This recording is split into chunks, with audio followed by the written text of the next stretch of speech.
the vast expanse of the Pacific, stretching to the shores of Asia, the United States Navy maintains command of the seas. The menace of a potential enemy may be greater here than elsewhere because of the numerous warm water ports from which an underwater war might be waged. Part of the mission of the Navy is to combat such a possibility.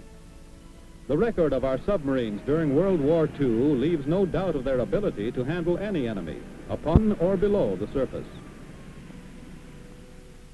To ensure peace and protect our outer perimeter in case of war in the Pacific, the Navy's work battalions, the Seabees, constructed bases and airfields from which our planes could operate. A chain of these was laid across the Pacific, in Hawaii, on Midway, in the Marshall and the Mariana Islands, in the Philippines, in Japan.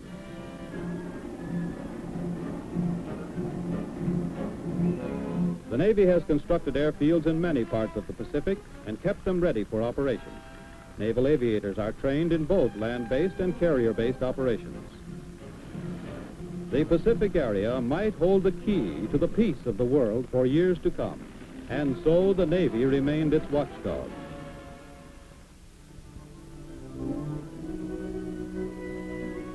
The Navy remained in this vast Pacific command following World War II. Here she brought modern civilization to the island natives.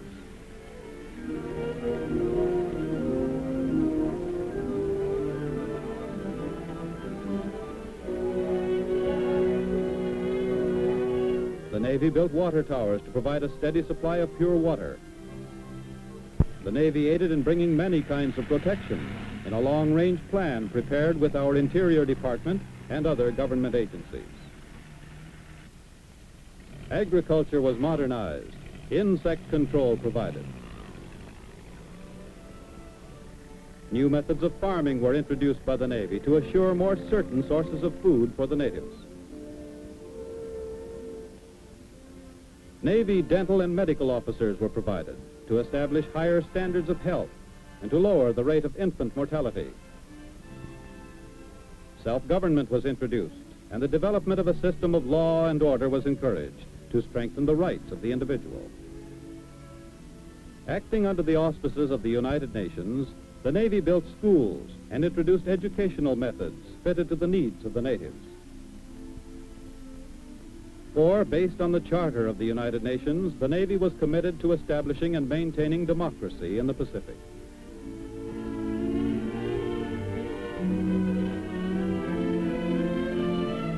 The days of the Navy and Marine assaults upon the beaches of the enemy were ended, we were told.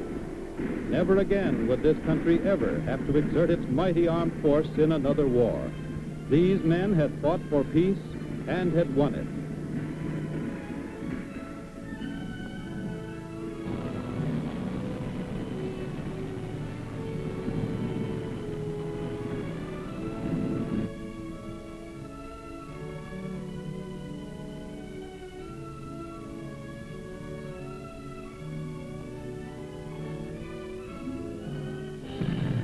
And then it happened. And the Marines loaded their combat troops and planes and equipment aboard Navy ships on the West Coast and headed for trouble out in the Pacific. True to their great tradition, the Navy and the Marines were ready.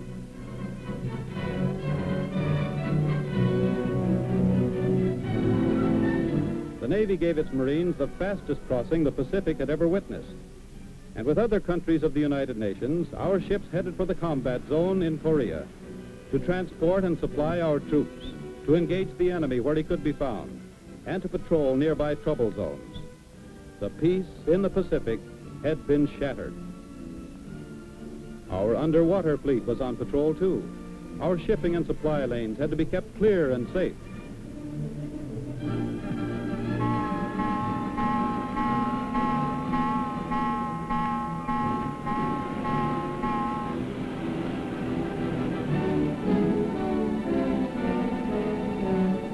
The possibility of intervention had to be blocked, and our own and the UN ships protected. The task force carriers were never far away from the battlefront ashore in Korea, shifting from one combat zone to another along the coast. Their planes were armed with everything we had, including rockets.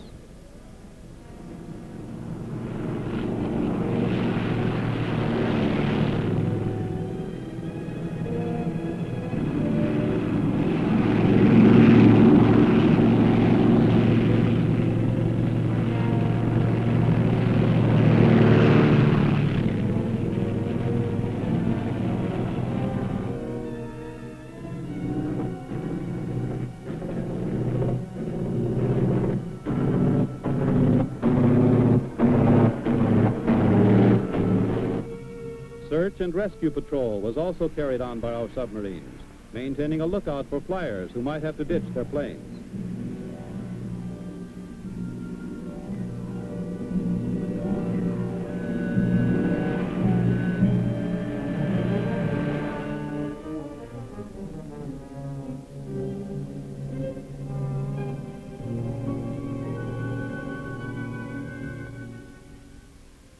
The Navy's fighting ships were backed up by her own refueling and rearming and supply ships, permitting the fleet to go anywhere at any time and take its own replenishment requirements along. Repair ships also accompanied the fleet.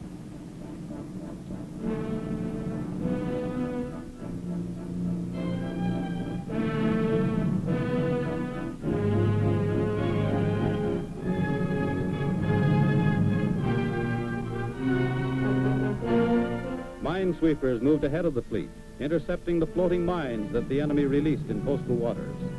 New equipment and new techniques were being tried out to provide maximum protection for our own and the UN ships.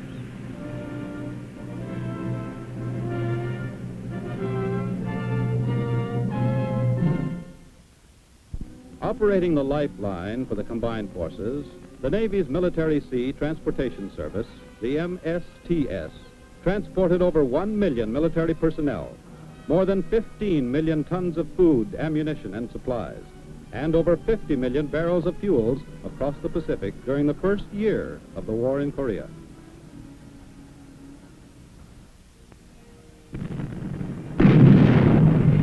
Navy ships offshore, many of them recently out of mothballs, supported the marine amphibious assaults, softening up the areas ahead of them, upon and beyond the beaches. From General Ridgway came the report that Navy ships and planes were keeping the enemy off balance, disrupting his lines of communication and relieving pressure on the UN front. The Navy was displaying the finest kind of inter-service cooperation.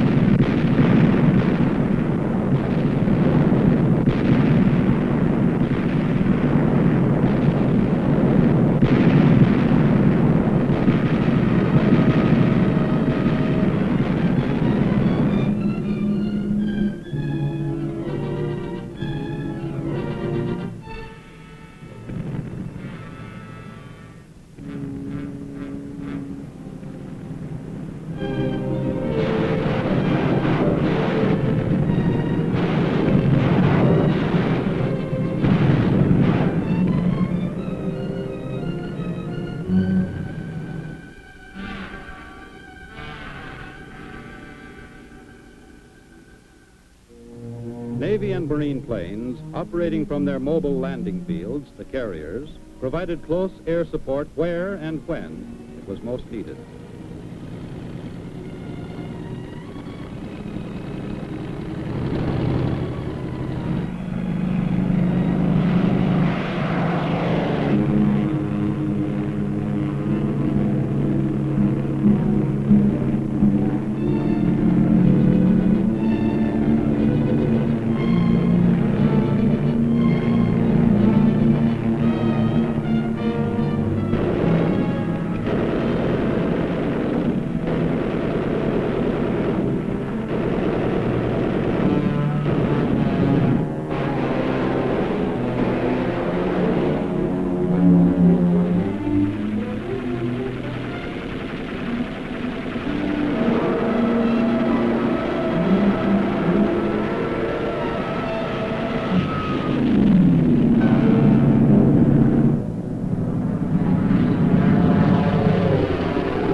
The Marines pushed on inland.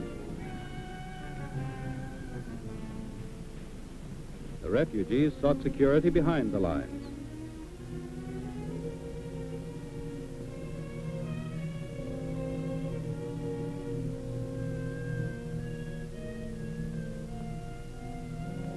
Navy chaplains serving ashore with Marines in combat areas gave their spiritual support to the men near the front.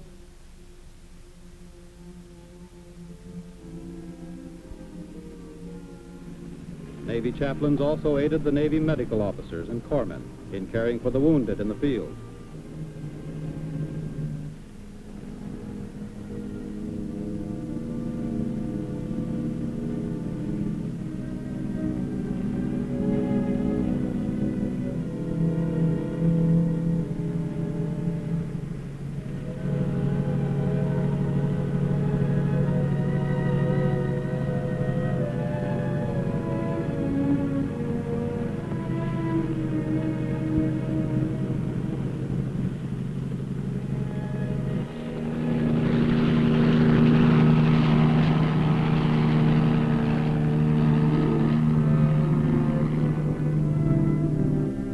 The Navy's hospital ships were never very far away, bringing the solace of home. The Navy takes care of its own. Bombing and strafing missions were carried out by Navy and Marine planes in steady support of Marine and Army ground troops.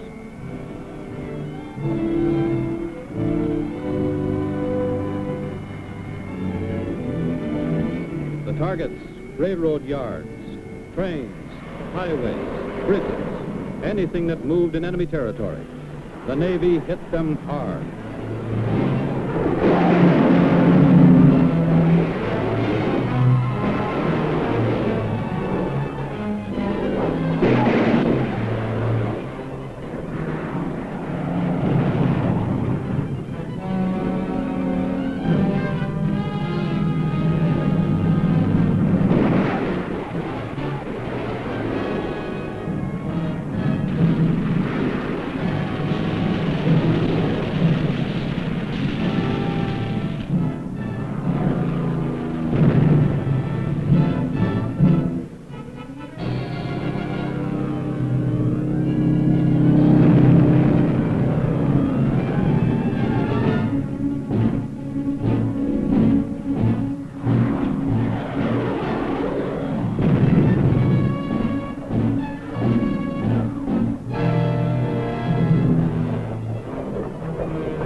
Wherever the Navy may be, its mission is command of the seas.